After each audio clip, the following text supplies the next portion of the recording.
Shalom, all praises to Yahweh, by Hashem, Yahweh Shah. Double honors to the apostles and the elders that rule well. And peace and blessings to you brothers out there that's pushing his word in sincerity and truth. The white man has ruled the world in deceit. And that's a aspect of his blessing, that sword, man, because that sword, he uses that tongue as a sword, to destroy the nations, man. With his policy, he was he's able to capture the whole world. And I wanted to bring out before I started, I wanted to bring out Daniel 28 and 25 real quickly, because I wanted to touch bases on feminism and how the core principles of feminism actually is racist. So this is Daniel 8 and 25. And through his policy also he shall cause craft to prosper in his hand, and he shall magnify himself in his heart, and by peace shall destroy many. He shall also stand up against the prince of princes, but he shall be broken without hand. Right there is telling you that that through his policy he will cause craft to prosper, in his hand. And that's what we see dealing with sex. The so-called white man uses sex as a weapon, and a way that he does that is he pushes feminism on our women, which as we're going to find out, the core principles of feminism is actually racist, and it actually has to do with the enhancement of so-called white women and chiefly the so-called white race, which are the Edomites. Feminism has nothing to do with the enhancement of black women, or so-called black women, or so-called Native American or Latino women, man. It's actually feminism actually is used as a means to depopulate or keep our population under control. And when I say our population, I'm alluding to the 12 tribes of Israel, you so-called Negroes and Latinos and Native Americans. You see? So let's get to it. This is let's see here. It's a Eugenics archive.ca, and I believe this is a Canadian website, or because as we're reading, it's really alluding to eugenic feminism in Canada, which we're going to find out that it's not. It was the concept of eugenic feminism was not only in Canada, it was here in the U.S. too, and also, more importantly, these concepts were spread throughout the world, so this is feminism, eugenic feminism. Traditionally, feminism can be understood as a set of ideas and activities that endeavors to promote the amelioration of women's political, legal, economic, and social status. When you're reading these things, you have to look up these words, because hey, the white man likes to use all these fancy words to say, to say something that doesn't have to be so complicated. So within us reading this article here, I'm gonna pull out I'm gonna present different words so we can understand what this particular article is saying, right? So traditionally, feminism can be understood as a set of ideas and activities that endeavors to promote the amelioration. That means basically the upliftment, amelioration, the act of making something better, improvement, right? Of women's political, legal, economic, and social status. In parts of Europe and North America, feminism movements during the 19th and early 20th century largely focused on acquiring equal voting rights, education, parental responsibilities, and property rights for women. During this time, some strands of feminist thought adapted eugenic ideas. This strand of feminist thought that utilized and incorporated eugenic principles are often referred to as eugenic feminism. In Canada, parts of the early feminist movement are, let's see here, because I looked this word up. Inextricably. I looked it up and I forgot how to say it, but it's inextricably, in a way that is impossible to disentangle or separate. That means that, you know, these early feminists in Canada was clearly proponents of eugenics, right? So in Canada, parts of the early feminist movement are inextricably tied to its eugenic past. So there is telling you that during the late 1800s, early 1900s, you had women that were fighting for rights, and these women adapted eugenic ideas. So let's define what eugenics is so we can get a better understanding. Eugenics, and this is according to Wikipedia.com, eugenics, from Greek, well-born, good, well, race, stock, kin, is a set of beliefs and practices that aim at improving the genetic quality of the human population.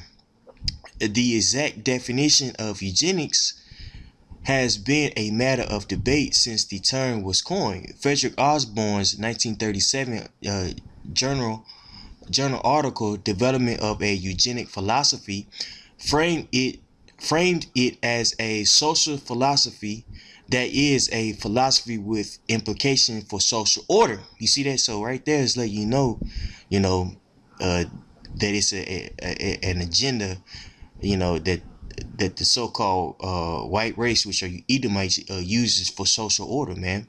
This is a way for them to push, white supremacy. You see? But see, he uses all these fancy words and these that nature, to hide his agenda, man.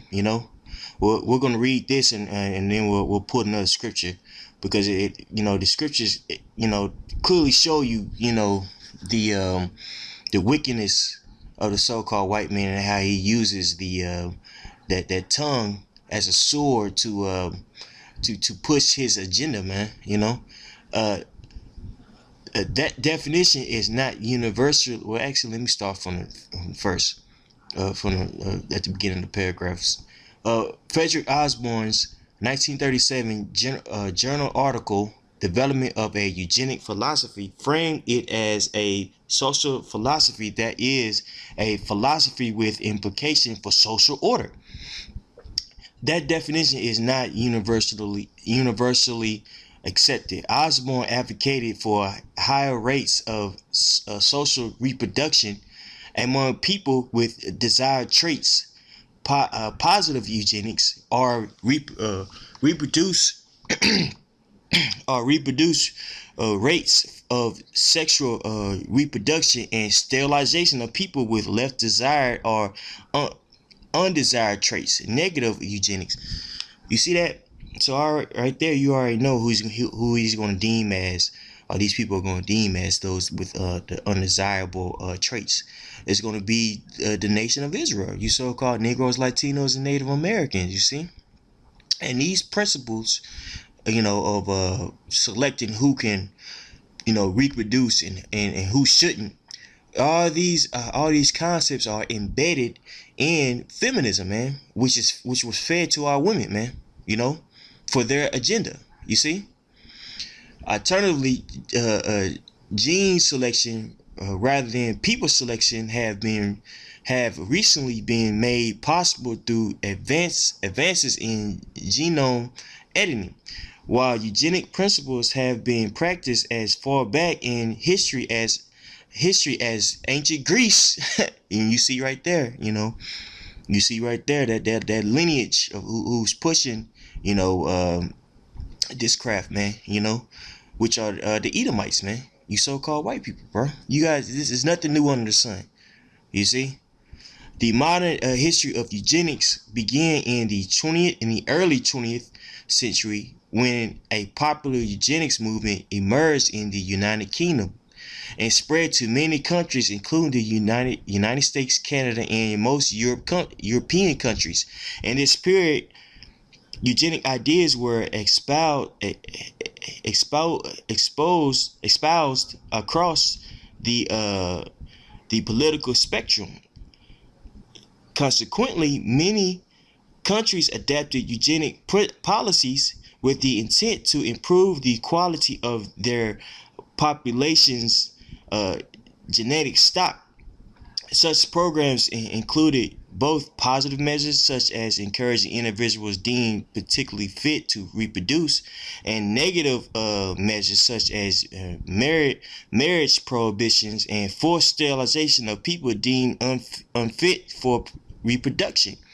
Now, this is the now it's going to explain to you, who they deemed as unfit, and see how they casually throw it. You see how casually they just, throw that out there, of who they deemed as unfit, right? People deemed unfit to reproduce often included people with mental or physical disabilities, people who scored in the low ranges of different IQ tests, criminals or deviants, and members of disfavored minority groups. You see that? So the people, that were a part of, disfavored minority groups, you already know who that is, especially in the United States. It's who? It's us, man. It's the nation of Israel, bro.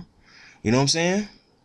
And when we read down, we'll find out that these people, that they actually passed legislation for eugenics to be carried out in the U.S., man. But before that, I want to get to these scriptures, man. There's one in particular I want to bring out. Actually, I'm gonna bring this one out. This is Psalms 55:21.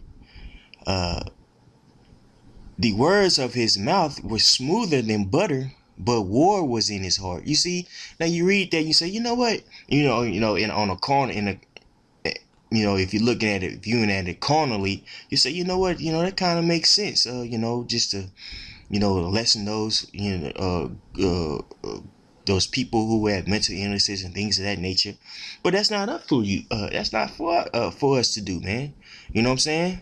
The human race, man. The Most High told us to be fruitful, man. You know what I'm saying? Multiply, bro. But here it is, the so-called white man. He's going to tell the Most High, or he's going to dictate who's supposed to procreate, man. And the only reason he's doing that because he wants to set himself up as God, or set him up himself up as a dominant race, which he's done. You know what I'm saying? And in doing that, put us under subjection, man. So that eugenics, it sound good. You actually had Jake that were a part of the eugenics movement. You had W.E.B. Du Bois. He was a part of that movement. You know what I'm saying? It sound good. But his ways are destruction, man. The words of back to verse 21, Psalms 55:21. The words of his mouth were smoother than butter, but war was in his heart. His words were softer than oil, yet were they drawn swords. That's right, man. That's right. So it sounds very good, man. But, inwardly, these people want to kill us, man. And our women, they're proponents for feminism, not knowing that the core principles of feminism came from eugenics, which is for the sterilization or the killing of our people, man. And we'll read more and get into the American feminists and and eugenic feminists. Let's start at the second paragraph. I believe that's where we left off. This is the second paragraph back in the main article. This is eugenic feminism can be characterized as a branch of the early feminist movement that made use of some of the core principles of eugenics, such as the notion of human betterment through placing restrictions on who could procreate and raise children. Now,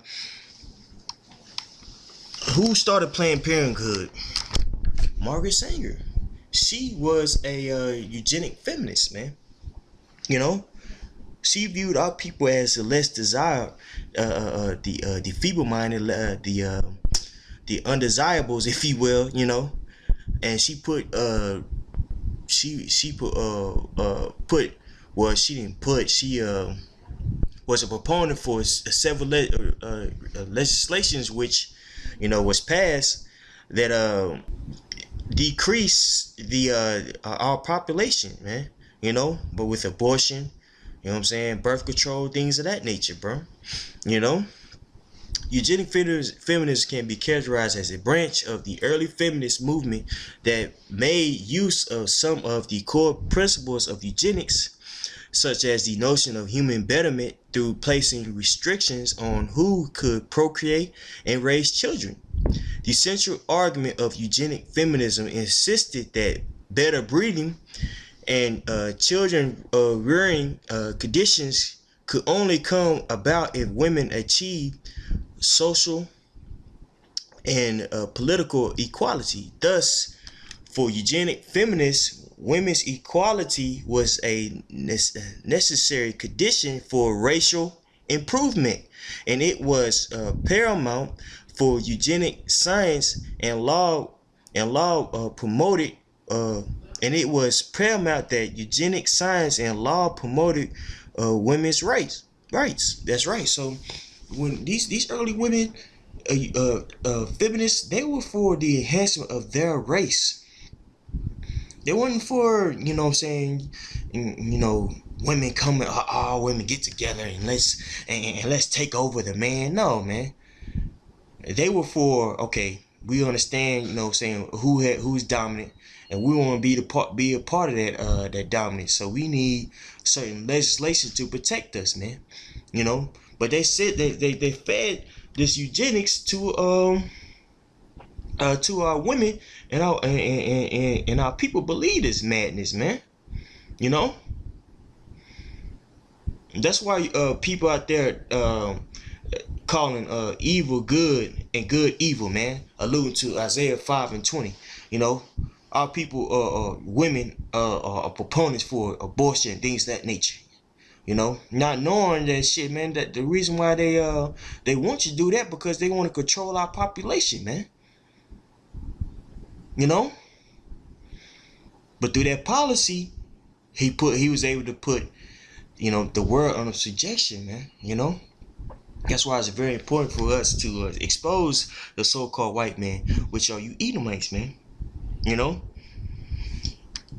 eugenic feminism, key components. A key component of eugenic feminism purported that women were essential to ensuring human progress. British eugenics such as Caleb Shalaby, Carl Pearson, and Havelock Ellis held that women were essential reproductive agents. In other words, as mothers and potential mothers, women were held to be in a unique position to advance eugenic social engineering. To the extent that eugenics view women and girls as mothers or potential mothers, women were held to be the bearers of the future of humanity. Proponents of mainstream eugenics and some early advocates of women's rights found common ground. Not all early feminists supported eugenic practices, but the notion of social advancement and as intricately, that's hard to see, tied to reproduction was central to both eugenic and early feminists. You know, so right there is telling you that the eugenics and the feminists had held common ground. You know what I'm saying? Both of them understood that women played a vital role in the enhancement of a race. You know, and which the white man knows that, man, and that's why he pushes feminism on our women, man. Now look at the the state of our women, man. You got women doing slut walks. You know what I'm saying? The so-called black women, which Judites, you know, they're #1 in abortions, man. Single home parents, you know what I'm saying? All that. Why? Because they want to control our population. You know, they want to destroy. They want to, and they have. They've destroyed the family structure, man, which is core. Which is that core, that's a core for humanity and for our culture, man. It's the family, man. Where's the ideas of a race or a culture push within the family structure, man? If you could destroy that, man, you could destroy you could destroy a people's beliefs, ideas, a culture, basically, man. You know. And within them doing that, our people are totally dependent on them, man. You know? That's why going back to Daniel, it says, and through his policies also he shall cause craft to prosper in his hand. You know? And that's what he did, man. And he's magnifying himself, man. You know? Our races, our people, which are you Negroes, so-called Negroes, Latinos, and Native Americans, you know, we're totally dependent on this man. You know, because there's no family. And for many reasons. Ultimately, it's because we're cursed by Yahweh Shah until his son returns. You know, some suffragists, and that's women advocating for women's right to vote, advocated for staunch immigration policies and eugenic practices such as mental hygiene and social segregation and sexual sterilization of the feeble-minded. You see that? Canadian suffragist Nellie McClung was one of the most prominent advocates of women's rights in Canada in the early 20th century. When this is going into Canada, while I wanted to bring out, you know, the early proponents for eugenics or eugenic feminism, feminists that were from the U.S. So this is I actually Googled this eugenics in the U.S. and I have some information on eugenic feminists in America. So several feminist reformers, and we're right here, advocated an agenda of eugenic legal reform.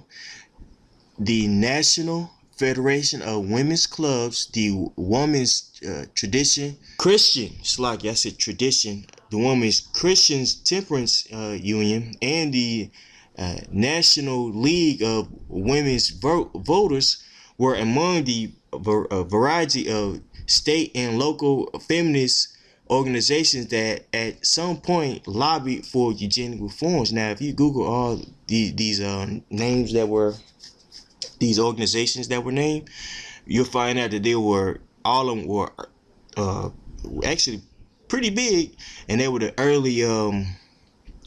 early advocates for feminism, man, in America, man. You know, having each one of these organizations have you know, quite a bit of history, man. You know, these are not just small organizations here, man. You know, one of the most prominent feminists to champion the eugenic agenda was Margaret Sanger, the leader of the American birth control movement. Margaret Sanger saw birth control as a means to prevent unwanted children from being born into a disadvantaged life, and incorporated the language of eugenics to advance the movement. And you see that, and that goes back to the scriptures for how smooth the words were, but in the end it leads to death. You know, yeah, you know, it sounds good to, you know, prevent somebody from, you know, growing up disadvantaged, but, you know, that's really just to push white supremacy, because again it goes back to who do they deem as, you know, you know, the unfit and things of that nature. You know, it's us, man. You know, and this same concept is fed to, you know, you so-called Negroes, Latinos, Native American women, man. You know, Sanger also sought to discourage the reproduction of persons who it was believed would pass on mental disease or serious physical defects. She advocated sterilization in cases where the subject was unable to use birth control. She rejected euthanasia. For Sanger, it was individual women who not the state who should determine whether or not to have a child. In the Deep South, women's associations play an important role in rallying support for eugenic legal reforms. Eugenics recognize the political and social influence of Southern club women in their communities and use that to help implement eugenics across the region. Between 1915 and 1920, federal women's clubs in every state in the Deep South had a critical role in establishing public eugenic institutions that were segregated by sex. You see that? So in Deep South, you know, you had all these different all these different states had these clubs that pushed eugenics, man. You know, eugenic feminism. You know what I'm saying? For example, the legislative committee of the federal state of the Florida State Federation of Women's Clubs successfully lobbied to institute a eugenic institution for the mentally retarded that was segregated by race. Their aim was to separate mentally retarded men and prevent women, to prevent them from breeding more feeble-minded individuals. So that right there. And you know, and who do they deem as, you know what I'm saying, a feeble-minded, man? That's us, man. You know? And now our women are gung-ho about being feminists, man. They believe that they don't even need a man anymore, man. So, you know, this concept of feminism, man, worked to the T, man. You know? Yeah, you know. But real soon we're gonna see that their tongue is gonna fall on themselves, man. And the Most High is gonna redeem his people, man. You know? This is Psalms 64:2. Hide me from the secret counsel of the wicked, from the insurrection of the workers of iniquity, who whet their tongue like a sword and bend their bows to shoot at their arrows, even bitter words, that they may shoot in secret at the perfect. Suddenly do they shoot at him and fear not. That's right. And so, how are they shooting at us, man? You know what I'm saying? In secret places. Well, they're doing that with their with their